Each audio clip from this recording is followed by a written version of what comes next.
Alright, Internet and YouTube, DJ Fedora here.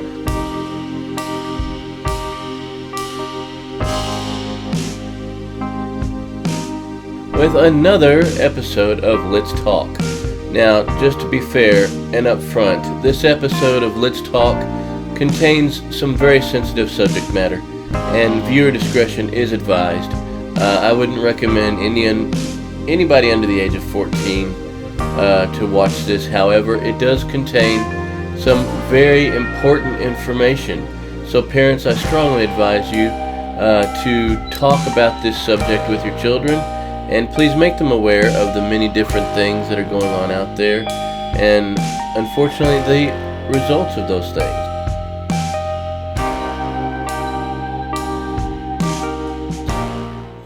So today is a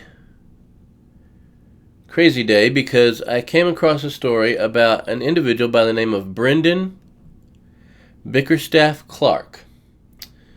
Now, the story is this individual named Brenden Bickerstaff-Clark posted on Facebook a video that he made of him talking with his 8-year-old son.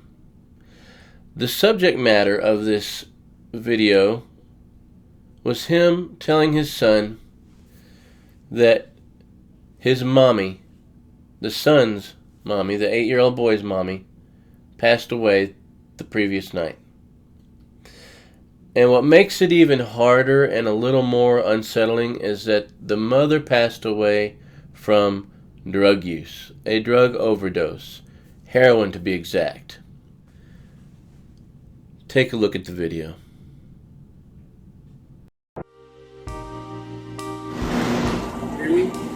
That's what I'm telling you, okay? Come here.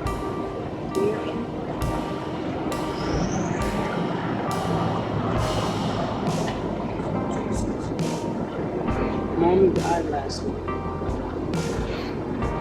Okay? What? Mommy died last week. Okay? What do you mean, my mom? Yes. How? From drugs.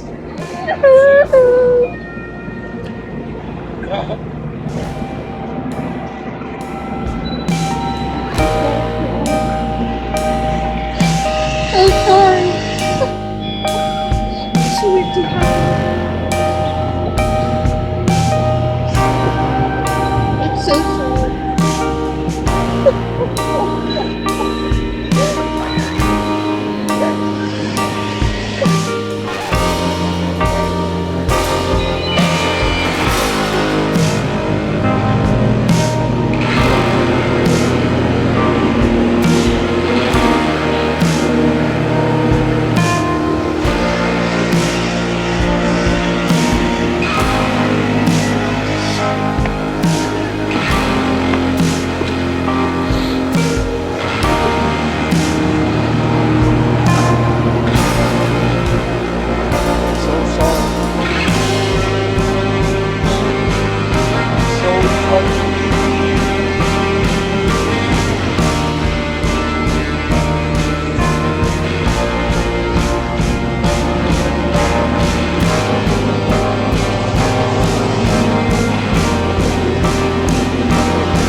Love you. Can I have a hug? Can I have a hug?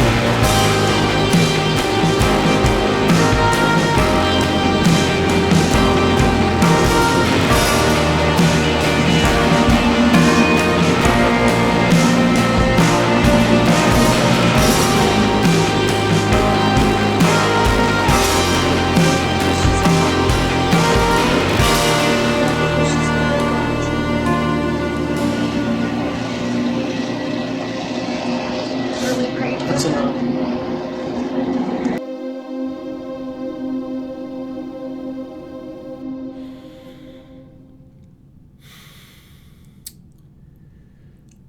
That's truly, truly heartbreaking. When I first watched the video, I teared up myself. And the reason why is not so much because of the child having to deal with that, which is horrible in itself, but the realization that these things happen to the best of us. Addiction is not just something that happens in the slums.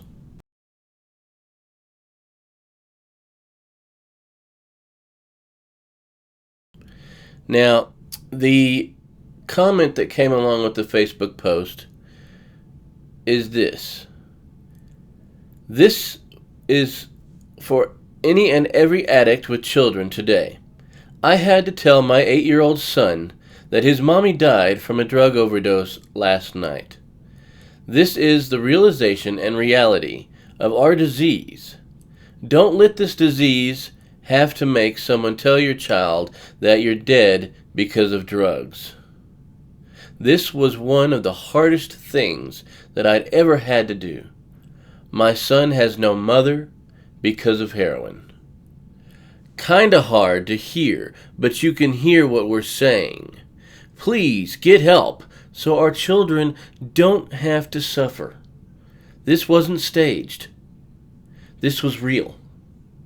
I had someone record this so addicts with children can see the seriousness of our epidemic. I am a recovering addict myself with 94 days clean today. Please share and maybe help save a child's parent's life. Now, what's kind of shocking to me about this video that I saw is the man who posted it has the same name as my son. And it's spelt exactly the same as well. And it kind of made me realize, because my son's name is the same, that these things do happen to everybody. And what we do now, me and my wife as parents, raising our son and our 2 daughters, is going to ultimately result in the choices that he makes later in life. And if we don't instill with him knowledge, as well as common sense and moral values, then he will ultimately make the same decisions that these individuals did that will result in the same ending finalities. And yes, you may say, well, this guy is obviously a thug, he's a gangster, he's out gangbanging, and he's a lowlife to begin with, he was a drug addict as well. Guys, we don't know anything about this individual. He has some tattoos. He's wearing some questionable style of clothing that's presented in a gangster style fashion, but he just may enjoy dressing in that style, and there's nothing wrong with that. Because if you look at his son and you look at the individual who's with him, they surely don't look like lowlifes or gangbangers. The son doesn't look like he's going to be leading a life of gangsterism later in the future. He looks like a good little boy. And the lady that's helping him looks like a wonderful woman. And I'm sure the mother, with everything being set aside, her vices and her addictions, was probably a good mother too, because the child looks very well centered. But he has to go through this for the rest of his life, knowing that his mother passed away because, and this is what's going to be the hardest thing, she loved the drugs more than him. Because let's face it, if you're a parent and you're on drugs and you have children, you love the drugs more than your children. And this is an unfortunate reality when it comes to addictions. Addicts love their drugs more than anything else out there. And it's hard to say that, but it's the absolute truth. They love their drugs more than any person, any possession, or any worldly pleasure. They love their drugs more than life itself, and they give their lives up every day for it. Folks, we're fighting a losing battle against drugs. Now, there's a fine line between prescription drug abuse and illegal drug abuse. Pushed one direction, it's one and the same. Pushed another direction, it's therapeutical and completely opposite of one another. And this is what a big part of the battle is right now. Our government is so focused on prescription drugs, opiates, barbiturates, other classifications of drugs out there that are therapeutic on a professional level. They're focusing so much on those being the bad guy and the gateway drugs for things that they're starting to lose focus on the real problem. And that's illegal aliens bringing drugs into our nation, citizens being drugs in our nation, citizens manufacturing drugs in our nation, and any other way that drugs make their way into this nation. Guys, the drugs are coming here from bad people. With all the checks and balances that are out there now, yes, there's still some doctors that are pill mills. Yes, there's some people that are still bucking the system out there. But there's a ton of checks and balances now when it comes to prescription pain medication and other abusable prescriptions.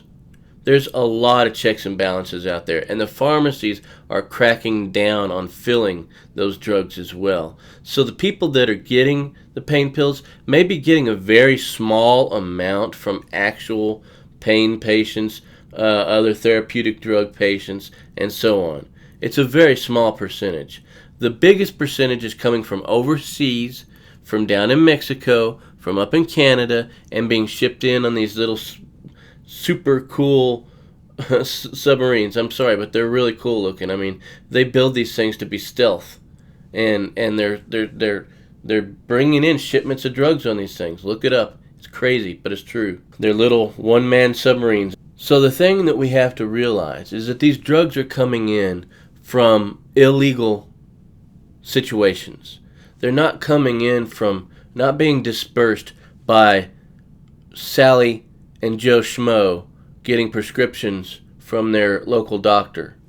Yes, there are a few people out there that are doctor shopping. Yes, there are a few people out there, like I said, that are bucking the system. But 99% of people out there, I would have to say, well, I mean, not literally 99%, but the majority of people out there getting prescriptions are using them responsibly. There is the exception. And I'm not saying that's not happening. And I'm not saying that's not true. But the majority of people are using them responsibly. And it's the responsible people that are going to suffer the most when it comes to the FDA and the Drug Enforcement Agency, the DEA, putting their noses in to the pharmaceutical industry and allowing there to be limitations and even more checks and balances than what there is already in the world of therapeutic pain medication, psychological medications, etc., etc. Now, I'm not saying that there aren't people out there that are abusing the drugs, that are getting them from doctors. But the majority of people that are in that situation are moving on to the worst things. Heroin, things of that nature. They're getting into the illegal drug activities quicker than they are. Somebody that's going to be abusing pain medications, not going to stay abusing pain medication that long. I can tell you right now. They're going to move on to heavier stuff. Because when you abuse that kind of stuff, when you abuse those medicines, you start building a tolerance to them. And you need more and more and more of them. It's far more expensive to buy prescription pain medication illegally to support a drug habit than it is to just move on to heroin. I've got a couple of friends, unfortunately, that are no longer with us because of overdoses, but they both had drug problems. And they got clean, and then they fell right back into it, and then they both ended up passing away. One was a drug overdose. I'm going to correct myself. The other one got into a car wreck as a result of drug use. But the drugs killed both of them ultimately. Both of them started prescription. Both of them moved into illegal drugs very fast and got away from the prescription. It was too expensive to continue buying prescription drugs from illegal sources. And with one of them, it was just a total, just boom, into everything from starting to take a Tylenol 3s with codeine in them. He went from codeine, Tylenol 3s, all the way to full-blown snorting and shooting and doing everything else out there as well. Everything. I mean, mushrooms, LSD, ecstasies, barbiturates, cocaine, oh my gosh, speed, everything, including heroin. So, the battle that the DEA and the FDA and everybody else, including the president, is fighting is a losing battle. The source is not the pharmaceutical side. It's not. Yeah, they play a hand in it. Big Pharma is another whole discussion. But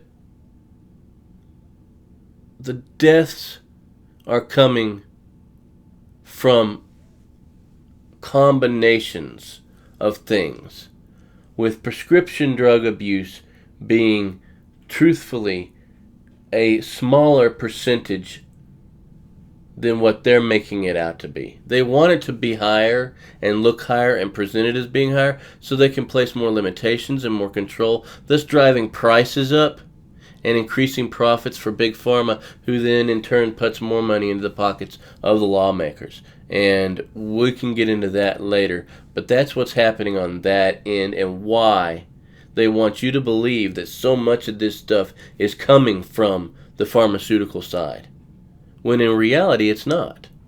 Because like I said, you talk to most people out there who are drug addicts, you listen to their stories, which I listen to a lot of the stories online. I watch a lot of these documentaries and stuff just out of sheer interest. And most of them will tell you, I may have started with prescriptions, but I quickly moved on to the better stuff because it was just too expensive to continue with the prescriptions when I could be getting the better stuff for far less money in the long run and get a much better high off of it.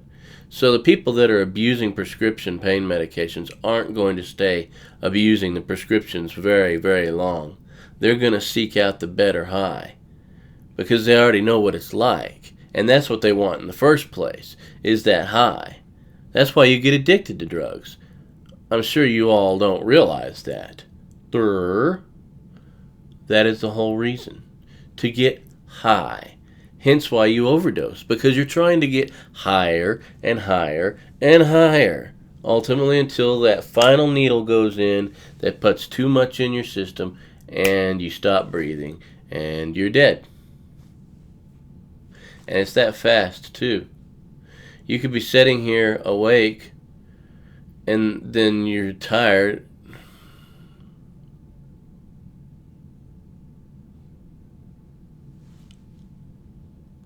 And then you're dead. That fast. It'll take a little bit longer than that, but not much. So, folks, what do we have to do as a nation? What do we have to do so that kids like that will not have to put up and hear those kind of explanations and heartbreaking news from their parent or grandparents if they lose both parents? Just the other day in the news, a little 7-year-old girl went to school. She got up, got dressed and everything, went to school, and told the teachers, my mommy and daddy wouldn't wake up this morning. Little 7-year-old girl got up, got herself dressed, ate breakfast, went and got on the bus and went to school on her own. In the meantime, though, however, her 8-month-old little sister, 5-year-old little sister, I believe, and a 3-year-old little sister, 3-year-old, yes, were all left at the house by themselves because little 7-year-old didn't realize that Mommy and Daddy were not going to wake up. And so now she has no mother and no father, as well as the other 3. And so 4 little children have no parents, all because of drugs. And it was all because of the drugs. Folks, we need to arrive at a stunning realization, and that is this. The war against drugs is losing, and the war is not against the right people. The government is pushing more limitations and more statutes, as well as checks and balances for the pharmaceutical industry, when that's not where the majority of these illegal drugs are surfacing from. Even the black market prescription medication, the majority of it is coming from illegal activities. Whether it's funneling the pills out through theft and fraud, not doctor fraud, not doctor shopping. That's a very, very, very small percentage, ultimately, of the prescription drug epidemic. And I say epidemic very loosely, because the epidemic is more illegally manufactured and imported narcotics, not prescription from a pain doctor or a pill mill or doctor shopping situations. This wasn't little granny on the corner selling the remainder of her pill bottle out. No, it's not what's happening here. It's people holding up the pharmacies for the massive amounts of drugs, which they've gotten smart now. They're no longer ordering massive amounts of the drugs. At least I assume, because I'm starting to see less and less pharmaceutical holdups with the pharmacies and other entities like that. But what you are seeing more of is stories in the news of counterfeit pills coming in that are laced with things like fentanyl and powdered propofol and things like that. Those are killing people like that. And of course, this new drug called crocodile that's coming from Russia. And here's a picture of what it does to you. Yeah, not only does it screw you up inside, but it starts to eat through your skin. And it gives you reptilian-like skin before your limbs just fall off like a leper. Oh, gosh, guys. If we don't start doing something about the illegal drug activity, that's ultimately going to destroy the opportunity for people who really need the pain medications and other therapeutical medications to suffer greatly because of all the limits and checks and balances and other holds that the FDA and the DEA put on pharmacies and doctors. I could go on and on and on about this, but I'd like to hear your opinion. What do you think? Do you think we're losing the battle against illegal drugs? Now, legalized drugs like legal marijuana for medical and recreational purposes is another story altogether, along with how Big Pharma influences illegal activity and also the FDA and DEA. That's a whole other story as well. If you'd like to talk about those, if you'd like to hear my opinion, let me know. Tell me down below. But I'd like to hear what you have to say about the whole drug war issue in America right now. Blow up the comments. I want to hear what you have to say about this. Because I know what I think, but I want to know what you think. And until we can see you again and discuss more things, like let's talk about Big Pharma. Let's talk about more current events and things that are happening in our nation right now. Until that time comes, though, let me please remind you that we aren't anonymous, but we are everywhere. And until we can see you again, we bid thee farewell. Good night.